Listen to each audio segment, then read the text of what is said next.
Okay, good afternoon, everybody. In the third part of the film, which we are going to screen today, the very important caricature, symbolic presence that we have to study here is of one person, that is Prime Minister of India, the then Prime Minister of India, Mrs. Indira Gandhi, who is satirically, in a very bitter satirical way, referred to as the widow. And the portrayal is very caricaturist, very ugly, very insulting also, very insulting way it is referred in the novel. So before we study that part and the idea of the Prime Minister of India, the political leader, and the way she has been criticized by a novelist, Salman Rushdie, in this novel, that makes an interesting point to study the relations between Salman Rushdie and Indira Gandhi. And so let us watch this PPT and try to discuss a few things about Indira Gandhi when this novel is being written. Okay. Let me share the screen.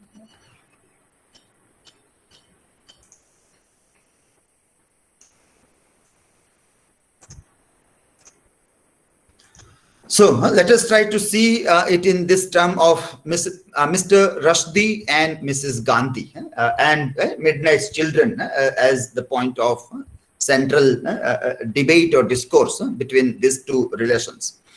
Now, when we remember this figure, Mrs. Indira Gandhi, we obviously find that she was a very, in a way, very domineering and domineering character. Some people used to call her Iron Lady. Sometimes the word like Durga were referred. Sometimes people say it was Atal Bihari Vajpayee who told her the Durga, but there is no documentary evidence to prove that Vajpayee or who told whether she was a kind of a Durga or connected with a kind of a divine power that is with them. But she obviously was a very domineering and domineering lady. And this image very symbolically represents that old man around her and the only lady inside, and what might have been her own power over the Congress party or as a prime minister over India also, which as we know, that is a very harmful thing. When anybody becomes much greater than a nation, then it is very harmful to nation. Any political leader, it is almost becoming equal to nation. Indira is India, India is Indira, or anybody, anywhere, anytime when this happens. The history of the world tells that it was always harmful to the nation and to the people. The first thing that obviously happens is freedom of speech, which is obviously curtailed. And that is why this novelist, writer, Salman Rushdie, who would have been murdered also for his freedom of speech, but still he went on writing and doing the thing. So this conflict becomes very interesting. If we see the old newspapers, this was around 71, 72. So that was after the Bangladesh war. And she was very popular. Indira Gandhi was very popular during those years. And this is what is problem, that when a political leader becomes very popular among the masses, there is a fan following among the masses of any political leader. The people who has got historical sense or the intellectuals, as we call it, or with people with historical sense, they become extra alert. They start telling people that you are on the path of madness. You should not do this. Your madness, your love for a particular political leader will be problematic to everybody, to democracy also, and to all other people also. It is going to be tremendously problematic. So we have referred many times in 20th century the example of Hitler in this, or Mussolini or Stalin. Those examples we have seen. But then we have in India also a glaring example of the same kind of an episode there. So these newspapers say that 20 ગણી ચાંદી થી ઇન્દિરાજીને જોખ્યા. So આજે સાંજે અહીં 2 લાખની એક જંગી જાહેર સભામાં વડાપ્રધાન શ્રીમતી ઇન્દિરા ગાંધીને તેમના વજનથી 20 ગણા વજનથી ચાંદીની પાટો અને રૂપિયા 1 લાખનો ચેક ભેટ આપવામાં આવ્યા હતા. આસામની જનતા તરફથી ભેટ આવેલ ચાંદીનું વજન આટલા કિલો હતું, and a kind of a thing. So even in the report, if you see, is not critical of this. Even this news report is not critical. It is also appreciating. Even the editorial note, Fulchab is considered to be a very good newspaper. Fulchab is not like a masala newspaper. It has its own reputation for many years, that Fulchab will not go for a kind of a sensational news only. So even in that, 22nd January 1972, Laikat Pehli Jojo, so elections are coming. And obviously after Bangladesh war, after the making of Bangladesh, there was no opposition as such against Indira Gandhi. So it says, શાસક કોંગ્રેસને લોકસભામાં જનતાએ સમજી વિચારીને જંગી બહુમતી આપી છે. વડાપ્રધાન શ્રીમતી ઇન્દિરા બહેન ગાંધીએ 1 વર્ષના ગાળામાં શાસક કોંગ્રેસની શાન બઢાવી જાણી છે. See the praise that editors are doing. Very openly they are praising. If today any of the editors will write this about today's prime minister, obviously he will be trolled. He will be trolled. He will be considered as bhakta. He will be known as bhakta. Anybody who will speak in this way. Bharat Pakistan વચ્ચે ખેલાયેલા જંગમાં ભારતે સમગ્ર વિશ્વમાં ભારે પ્રતિષ્ઠા હાસિલ કરી છે. None of the jung, none of the war ever gives pratishtha to anybody. That is the written truth, that no war, we have studied First World War, Second World War. And every time we say it was a mistake. It was a mistake of political leaders. No, nobody ever we have, do you remember any time we have said that First World War, Second World War, this leader was great, that leader was great? No way. It was, we said that Hitler was bad, these people were bad. And it is always referred to as an error of human beings.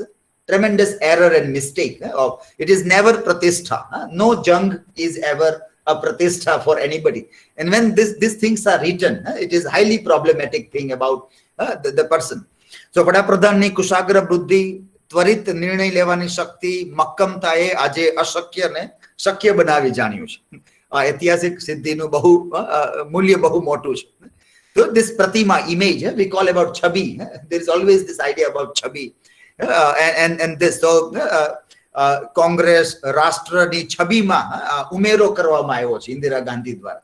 So that is what people were writing and talking there. Rushdie's main problem with Indira Gandhi was about emergency. Because from such a kind of a popularity, what emerges ultimately is such a kind of decision which is problematic to democracy. So Rushdie's main problem with Indira Gandhi was his cardinal sin, that was emergency imposed in 1975. When civil rights were suspended, opposition leaders and thousands of political prisoners jailed, slums ruthlessly cleared, and notorious program of sterilization implemented by Gandhi's heir apparent, her son Sanjay Gandhi, which is also coming in this film. We are going to see that how that happens, and our protagonist Salim also becomes a victim of this forced sterilization. Rushdie told a Guardian reporter that the last third of Midnight's Children, the last part that we are going to see now, the most overtly political part, was designed to make sure that all the abuse of the emergency were put on the record. So he says, I wanted to see that this is recorded. Nobody should forget that the Prime Minister of India has done this. This was to be remembered. And so he said, I want to record it. In an essay, he reinforced this point when he said that literature can and must give the lie to the official facts. So what is official fact is what politicians are telling. And literature has to answer to that. They have to make a story around those things. And they have to tell that how far the politicians' facts, the official facts given by the political parties or the ruling governments has a problem. That is one of the roles of literature, which this work has to do. Much of Midnight's Children was actually written during the emergency year, and Rushdie was greatly relieved in 1977 when Gandhi ended the emergency and called for a new election. So 2 years around, 75 to 77, This was the time of emergency, but 2 years is a terrible time. Nobody can speak anything. This, so this as people say, it is a black spot on democracy, and it is to be remembered by everybody. It is very surprising that it has not come in our school syllabus, but I think now in a new syllabus it is going to come. It is going to come, because the new government has started making advertisement of this thing also. The new power, which is anti-Congress power, the BJP power or UPA government, NDA government will obviously, so they will make this full page advertisement of emergency, which was, we had never seen an advertisement of emergency made by government of India, made by government, which is in a way problematic also. We'll come to that problem area, but people are talking about that, and this has to, like, we can say that, well, because Congress was in power for so many years, they didn't allow this chapter to reach out to younger generations or younger people. It never happened that people can reach out or they can understand emergency in a proper way. So it is a black spot. Third time the emergency was imposed, first 68 and 71, but that was a war time, so it was okay. It is acceptable, China war and Pakistan war, but this was not a war time. 21 months, June 25 to March 21st, 1977. So 21 months of emergency, wherein no journalist can write anything against the government. No journalist can write anything. Nobody can speak anything against government. Nobody can doubt the motivations of the government. And anybody who was speaking against, they all were jailed. So lakhs of people who opposed the government, they were jailed during this time also. So around 10 lakh people were sterilized forcibly, 10 lakh people, and over 1 lakh people were jailed without trial. 22 custodial deaths were also reported during this time. And when the emergency was lifted, she lost her power also. In 77, from 352 seats, it was decreased to only 153 seats during that time also.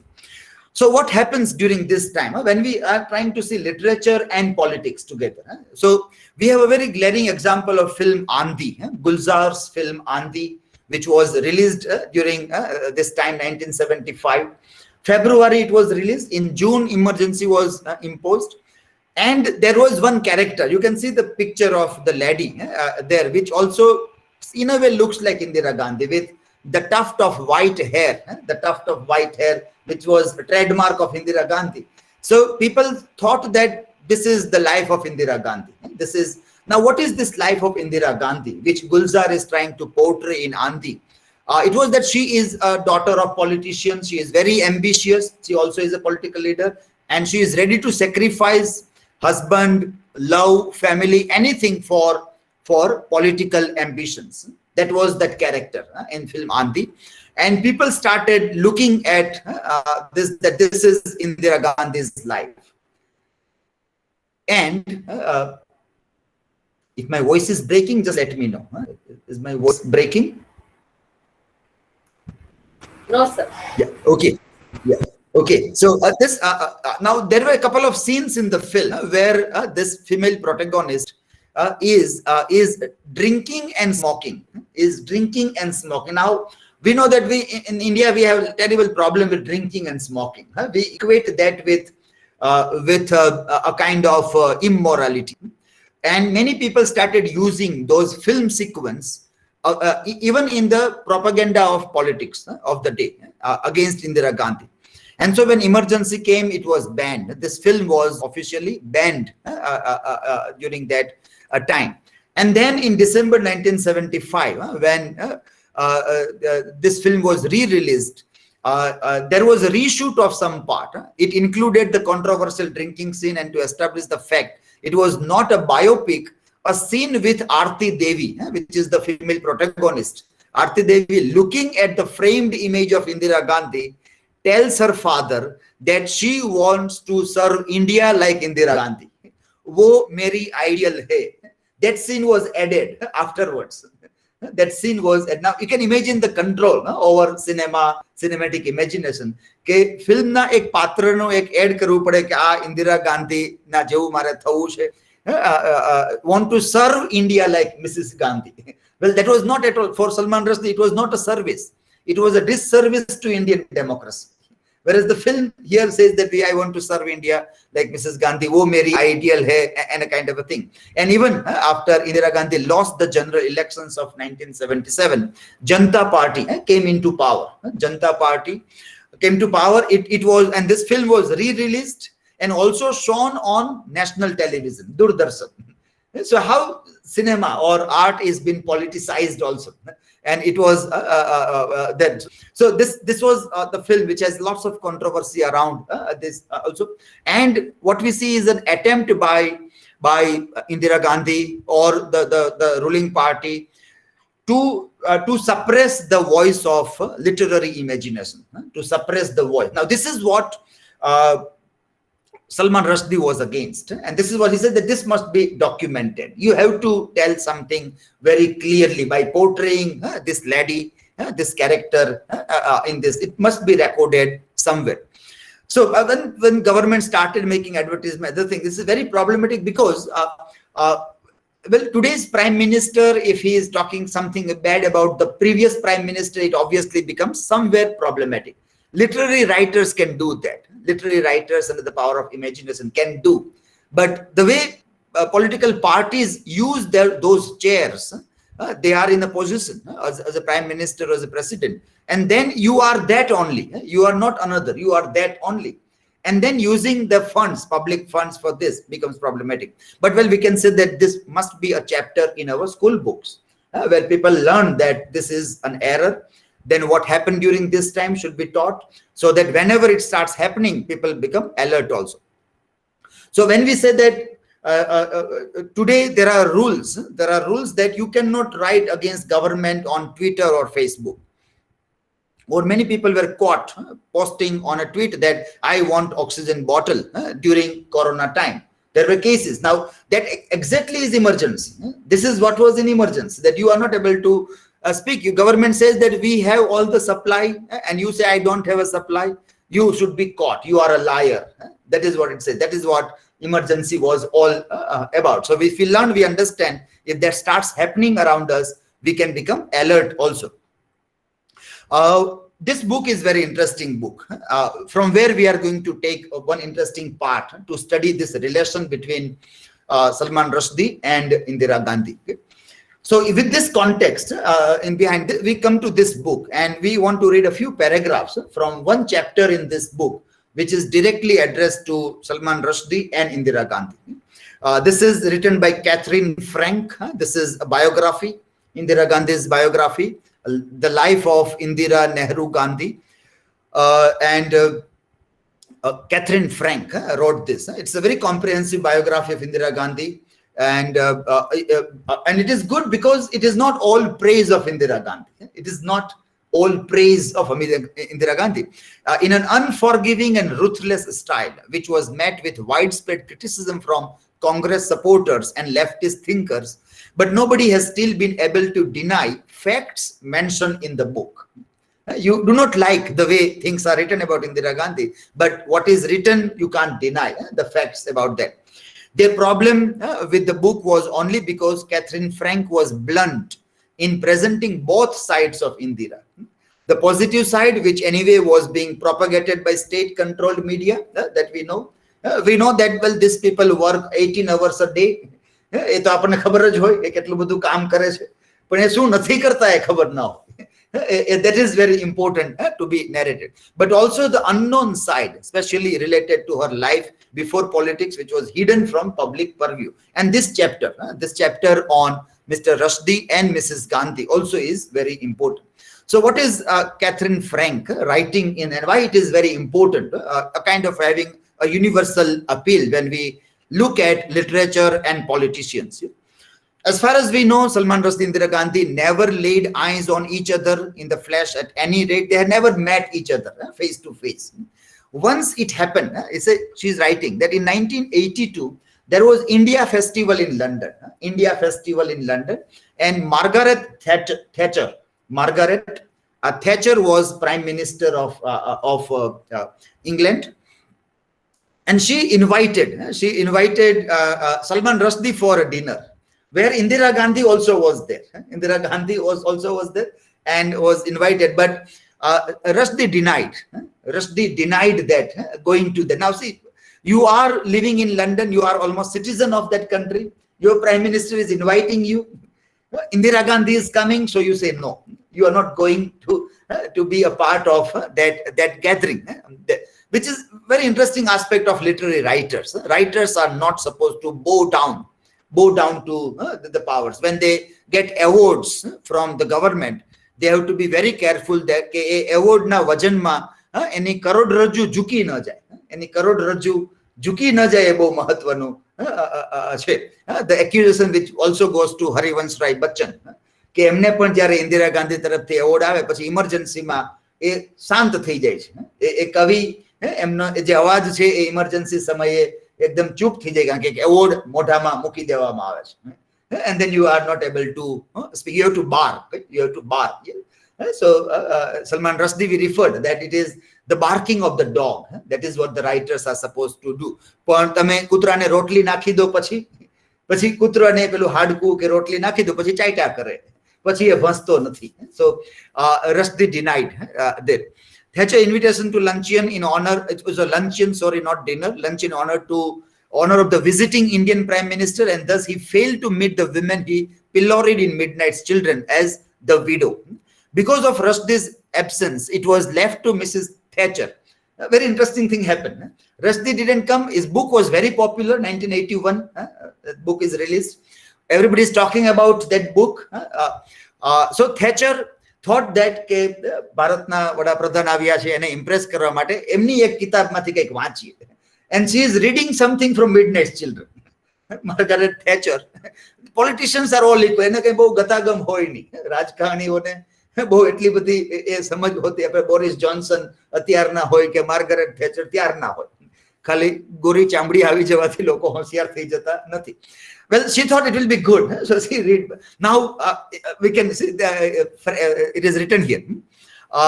It was left to Mrs. Thatcher to praise the novel as a fine contribution to Anglo-Indian cultural bond, while Gandhi sat unflinching and impassive at Thatcher's side. Mrs. Gandhi had good reason to be furious at both her hostess and Rushdie, for unlike Thatcher and Thatcher's staff, Indira Gandhi had actually read Midnight's Children, and the book had caused her sufficient pain to make her consider taking legal action against Rushdie and his publisher Jonathan Cape. Not the Queen, but the Prime Minister Margaret Thatcher. એમણે નવલકથા વાંચી નથી, એમના staff મેમ્બરે પણ વાંચી નથી.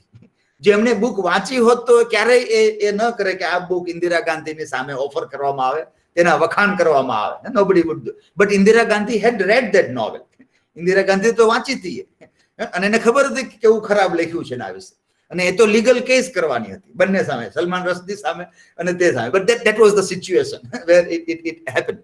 Now that is why we referred earlier that you have to be very careful. આપણે લેખક મળે, સેલ્ફી કે ઓટોગ્રાફ લેવા જાય કે કહો તમે બહુ સરસ લખો છો અને લેખક પૂછે શું વાંચ્યું તમે માર બોલો જોઈએ તો આપણે કઈ વાંચ્યું જ ન હોય, ખાલી નામ સાંભળ્યું કે આ લેખક બહુ મોટા છે પણ એને શું લખ્યું છે that we don't know. Indira Gandhi had read it. It was there. So for this episode for a biographer obviously is very interesting to be seen in that also.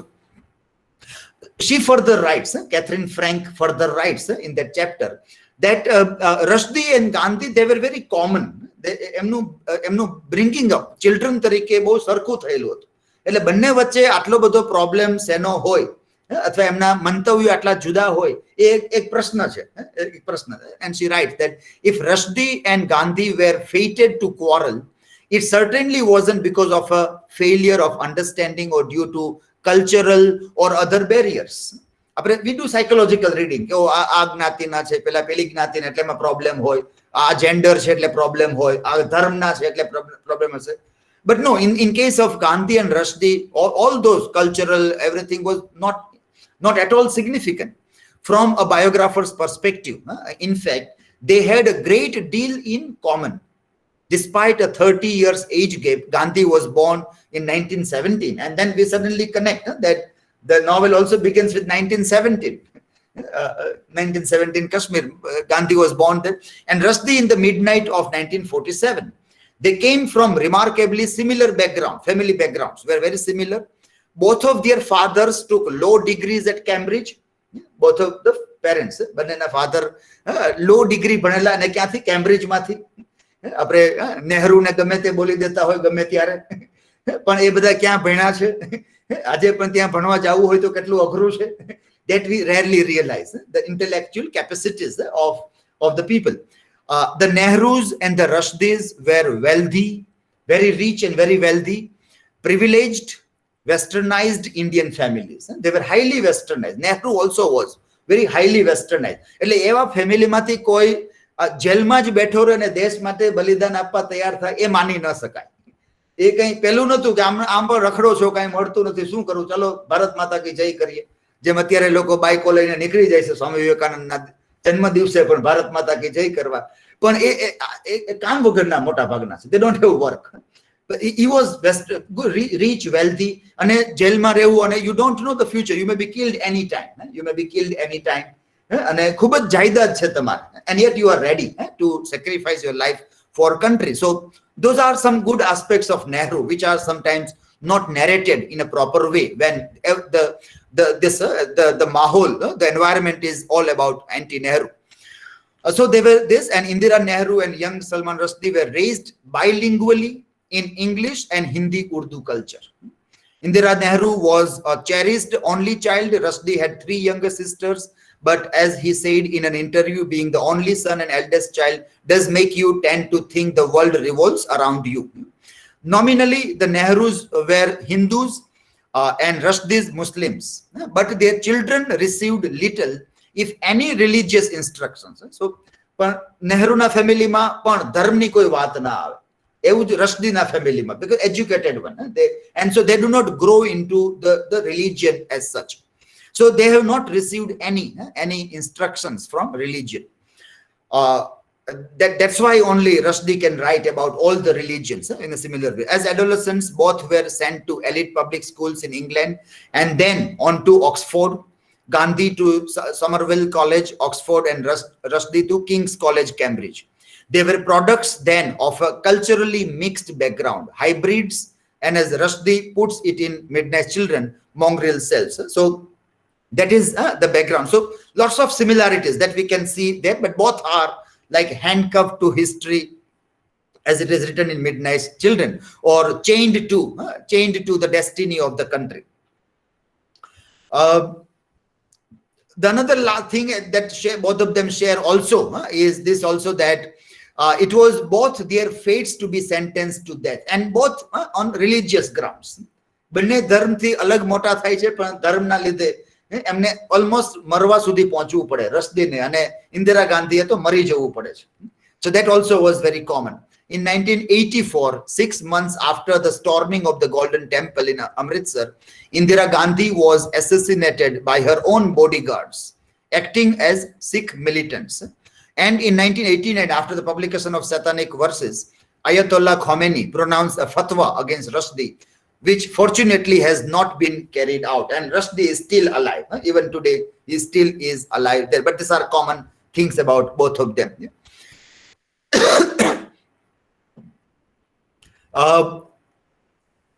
In this book, because of this, the accusation of libel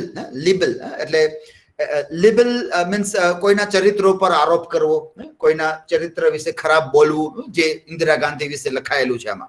It took to law court because Indira Gandhi took this entire case against Salman Rushdie and the publisher. This seems to imply that a novelist is legally responsible and accountable to real people and real events, even when what he has written is patently a work of fiction. So in a court of in legal court, obviously because the person was living, Indira Gandhi was living, and it was referred as the widow, and she was actually the widow. She was actually, the husband has died and she's a widow, and so court case came in favor of Indira Gandhi. it came in favor of Indira Gandhi.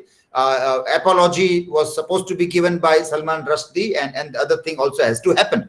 But they have lost the case. As a writer, even if he said this is a fictional narration, but in fictional narration, he used real names. And so he became more accountable to what he is talking about the people. Even if she was a widow, but calling her a widow and portraying her as an evil character led him into the legal case in such a way that he lost. Indira Gandhi won this legal case, which again becomes interesting to debate around this. Well, we can say that so far as people are alive, and if you are telling stories about people who are alive, then one has to be a little bit careful. You have to put the other side. You have to give them an opportunity to tell what they say about it. You can say that it was a wrong decision, but you have to put the side of that person also. Emno paks mukya vagar જ તમે જો વાત કરો, then it is not fair. Not fair if people are alive. If alive, that is again an ethical code that people are supposed to believe. If person is dead, then it is okay. Then you can interpret in whatever may. But if you are interpreting some decisions made by somebody, and if you do not give a space to that person to speak up, then it is unfair. To call anybody a widow is again a problematic thing, because we know that a widow is something that is full of ill omen. In Indian culture, we know that widows are not seen in a proper context. They are insulted. They are insulted. They are not considered as pious women. Pious women also. So calling somebody widow also is abusing somebody, because there is lots of cultural baggage around the word widow that goes with that, and she is almost like a ill-fated women, ill-fated apshukanya stri, ill-fated women. And now if you give the command of a country, entire nation, to an ill-fated person, then the ill fate of that person will fall upon everybody, also. That is where Oedipus, Sophocles' Oedipus, and that becomes significant. So in that sense, calling widow becomes highly problematic also. So that is how this turns down to be, and we can say that, well, legal matters, and the case goes in favor of Indira Gandhi, and to some extent fairly good also. But the imaginary narration, the sentence which is written here is very interesting, that this seems to imply that a novelist is legally responsible and accountable to real people and real events, even when what he has written is only fiction. Even if it is fiction, then also he becomes accountable for those things. Final part in this write-up, and this is very important and very interesting, that for the biographer, however, Midnight's Children and Rushdie's other writing on Indira Gandhi raise important questions about the relationship between biography and fiction, about the genre, biography and fiction. At issue are the novelist accountability and the question of whose life is it anyway? Whose life is it? When I am writing somebody about somebody's life, what right I have to write about somebody's life? Whose life? જેનું જીવન છે એ વ્યક્તિને એના narration ઉપર કેટલો અધિકાર, એ બોલે એ કેટલું સાચું. હું મારા જીવન વિશે કહું, this is the fact. And you are writing a novel about me, and you tell something else. Who is right? Are you right telling about me, or am I right? It's a very complex question. Whose life is it anyway? Does the individual, in this case Indira Gandhi, have a privileged insight into the truth of her own life? Is it possible that a biographer or a novelist might possess a greater understanding of it? Is there such a thing, as Rushdie argues, as imaginative truth, which is more important than factual truth? Imaginative truth, which may have even greater validity than factual accuracy? These questions are perhaps fundamentally unanswerable. But the case of Mr. Rushdie and Mrs. Gandhi yields some interesting, if tentative response also. So you can't say whose truth is the right truth. The real person who tells my life, my truth, the imaginative one other tells that. Sometimes we feel that what Salman Rushdie wrote about Indira Gandhi seems to be more truer than what Indira Gandhi wanted to tell about herself. જે સમયે ઇન્દિરા ગાંધીને પોતાની વિશે પોતાનો વાત, પોતાનો નિર્ણય સાચો ઠેરવવા માટે જે વાતો કરી હોય એના કરતા આજે when we read Midnight's Children, we find that when it comes to freedom of speech, freedom of expressions, and when you are locking your horns with political people. At that time, what Salman Rushdie, as a writer, has said is far true also. That is how we can save humanity from being crushed or chutneyfied under the power of political leaders also. So this is how we can see this character of Indira Gandhi and the relation, a very strained relation between Rushdie and Indira Gandhi. And we find that Rushdie's truth seems to be far-reaching, far better, very useful today, or maybe useful in all the times whenever there is some conflicts about whether should I go with the political truth or the literary truth. Then perhaps we may get a kind of a light into see that, well, literary truths are perhaps better. Harold Pinter, when he got Nobel Prize in 2005, when Harold Pinter got this, he also made some very, in his speech he made a very interesting remark and very interesting observation. Let me open that to read a small paragraph from that speech. It was Art, Truth and Politics in his let me share the screen, which goes almost similar to the discussion that we tend to do here. In this Art, Truth and Politics, this was his speech, Harold Pinter's speech, 2005 Nobel lecture, where also he made this point about literary truth and political truth. And what he said very interestingly was this paragraph here. And this, so he says political language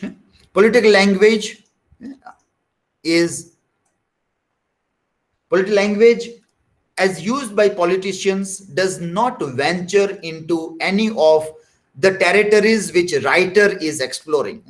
Writer also tells stories. He fictionalizes people, real people also, real events also. But why is he doing that? Because he is looking for deeper truth. The intention of writer to fictionalize real people and real event is his quest to find the truth, deeper truths. So those are the territories of the writers, that he tells lies to find the truth. Whereas politicians' language venture into any of this territory, since the majority of politicians on the evidence available to us are interested not in truth, but in power. And in the maintenance of that power. And to maintain that power, it is essential. To maintain that power, it is essential that people remain in ignorance. People remain in ignorance. That they live in ignorance of the truth, even the truth of their own lives, even the truth of, like, if we are citizens, our own lives also. What surrounds us, therefore, is a vast tapestry of lies upon which we feed. And in that, so writers attempt to tell lies is search for the truth. Politicians attempt to use language is to maintain power, And to maintain your power, what is necessary? You have to keep people ignorant.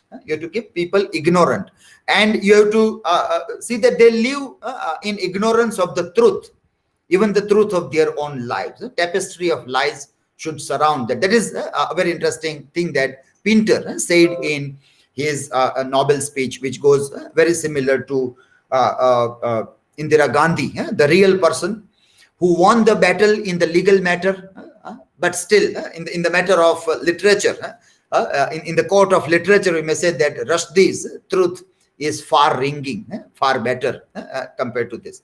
So that I think will help in looking at Indira Gandhi's character and the portrayal of this character in this third part, which is very overtly political part, which we are going to screen and see right now. Okay. Any questions or observations? If you have, you can ask anything. If you have any questions or doubts, you can ask. Okay, fine. Then we start our